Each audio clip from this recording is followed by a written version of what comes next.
If you've been paying attention, you might have heard me say I decided it was time to start what was almost my dream project. But what does that mean? What was my dream?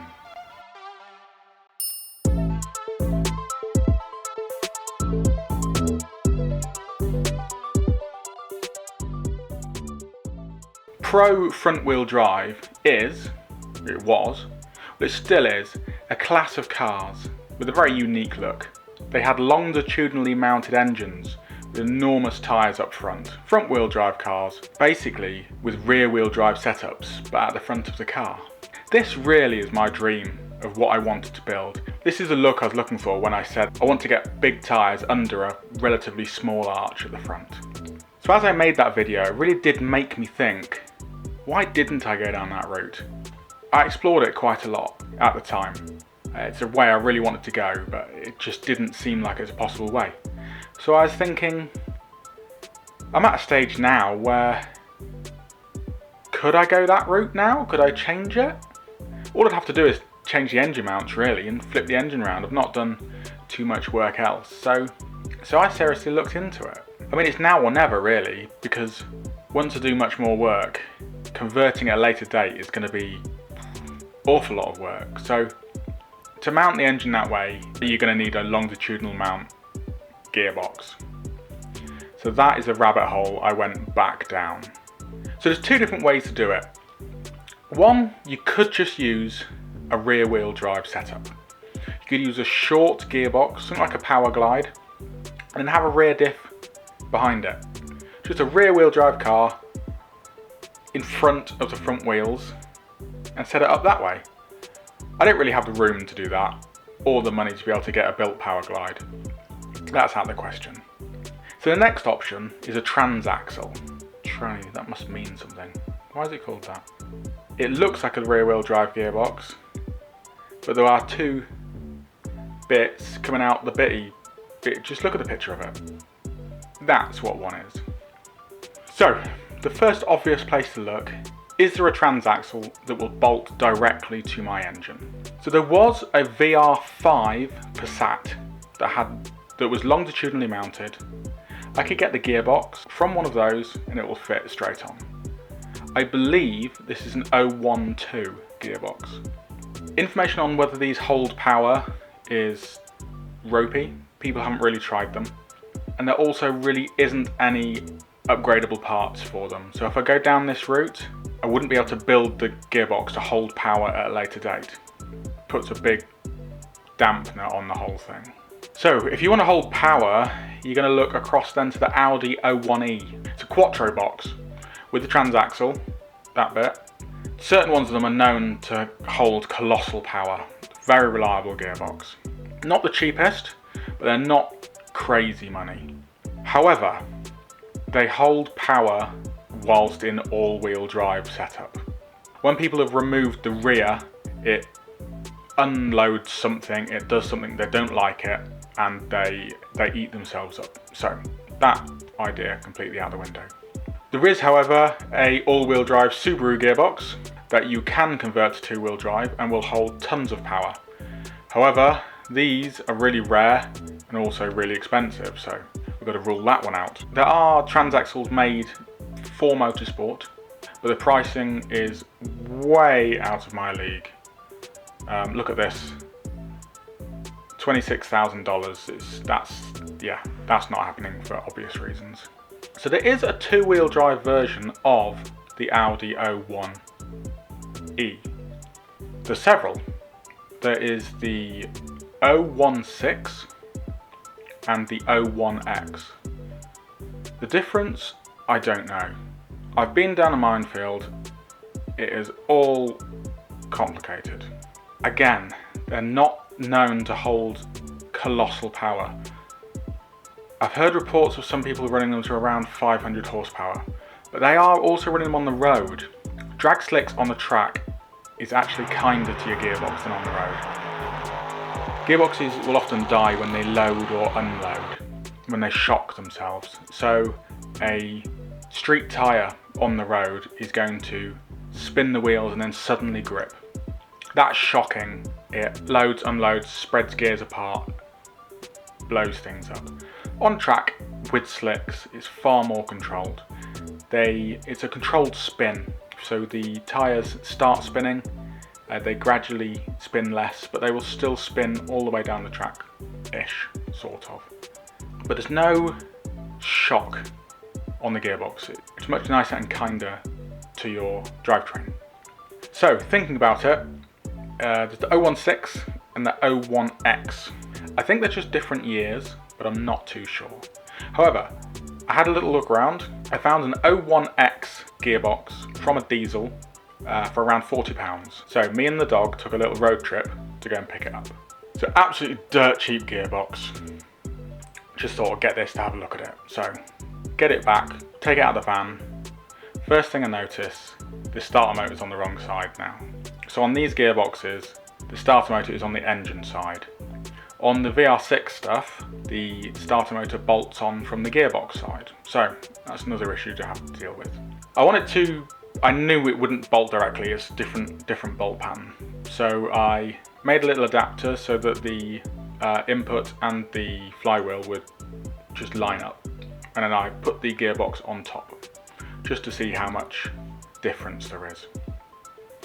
And there's a lot. I can't see a way that I could easily make an adapter other than it being 50mm thick. I have a feeling that the longitudinal VR5 adapter would bolt onto my engine and then bolt onto this gearbox. If I could find a cheap one, I would probably get one just to try it. But it's going to space everything out even further. It's just not easy. And I'm going to need a custom flywheel, probably a custom clutch, and possibly a custom starter motor or a VR5 start. It's a minefield that I probably don't want to get involved in. So why would I want to put the engine longitudinally? What would be the benefit? The main one would be that the weight of the engine would be further forward. All of it would be in front of the wheels. And it would be pivoting on the front. Levering down the front. So more weight over the front, more grip on the tyres. I don't think in my application, the way I've got it set up now, would make too much of a difference. However, the big difference that it would make would be space. The way mine is set up now, my tyres have very little room to turn in because they'll hit the engine. Turning it round will give me tons more room. I can live with it at the minute. I can set the steering up. I will still have steering. It's just going to be a little bit annoying, possibly having to do a 3-point turn to get into the lanes. I can live with it. I would like to have a steeper turning circle. One of the other big benefits is that both drive shafts will be the same length. The way mine is at the minute, one drive shaft will be longer than the other. This can lead to torque steer or uneven distribution of power, as one is longer, it can twist a little bit more, and it just distributes the power a little bit unevenly. It won't be the end of the world, but it would be nice to get them the same length. More so that carrying a spare would be much easier. If I had one drive shaft that fitted each side, it'd be a lot easier. So going back to talking about wheel clearances, I would really like to run a mechanical fuel pump. I already don't have an awful lot of room between my damper pulley and my tyre. Adding an extra pulley on here to run a mechanical fuel pump is really not going to be ideal. Flipping the engine longitudinally, it would take it completely out of the way and it would solve that issue, no problem. So what's wrong with good gearbox? However, it's complicated. I wouldn't say I'm worried. He's still going. So I'm sat here editing this and I realised it's a little bit boring. The bit that's still going, I will put this onto the end of the video. But what I was thinking is I'm just going to wrap this up now. I'm going to say my final part because this really isn't going anywhere. So, we're at a crossroads.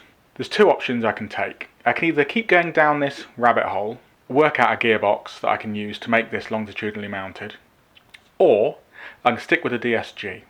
If I go down the DSG route, it will be using a standalone ECU, which I will document the whole lot.